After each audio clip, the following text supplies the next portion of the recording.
next question is, how much time do we have? How much time do we have? 1 Samuel 15:22 says this, does the Lord delight in burnt offerings as much as in obeying the Lord? To obey is better than sacrifice, and to heed is better than the fat of rams. Our activity for today is the question, who do you think is responsible for the overall direction of any given church service? Is it you? Is it the pastor? Is it God? Who do you think? Do we have 10 minutes or 30 minutes? As a worshipper, it is crucial that you respect your time limit when attending a worship service in church. Don't be late. You know the service starts at 8:30. Should end at 10:30. But you come at 9 because you don't like the music. Or because you slept late so you woke up late. So what happens is, the more people don't show up in time, the more the service is not going to end at the appointed time. So the reason we gather together is to worship God together. Yeah? So how often we feel a small sting in our hearts when we are informed, and this is particularly for the singers and those who lead out in song and music.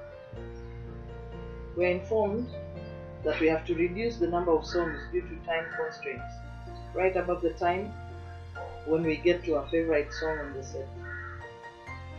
In your heart you're thinking, but what about my song? What about the dance moves and the dance routines that I practiced, especially for this service? What about the jumping, the screaming and fist pumping that I had planned on doing? What about my own personal weekly entertainment? This is really for the congregants and thinking, we haven't danced yet, you know. Meanwhile, God would ask us, what about your pride?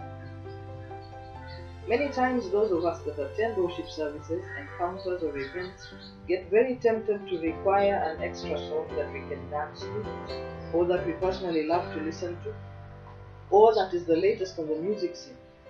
And we begin to murmur and say that worship was boring on that particular day. Well, I beg to differ. I believe worship can never be boring. And if it were, then the complaint would have to come from the intended audience, which is God, not the worshipper. Therefore, as worshippers, we need to learn to be obedient in matters to do with time. Sure, the Spirit of God may lead us to extend the session, but when He does that, you can be sure He will tell the pastor and the song leader about it as well. And there will not be any awkward scenes in which the worship leader has finished leading the songs that he or she had prepared, is getting ready to leave, and then the congregation, which in this instance is me and you, is shouting, encore! Or shouting, one more! Or even shouting the name of the song, you know. God gave the worship leader, not the entire congregation, the ultimate responsibility for the direction that the music segment of the church takes.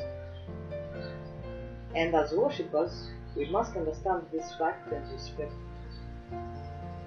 And our prayer thought says, pray that God helps you to understand the importance of obedience to leadership and gives you the grace to obey at all times.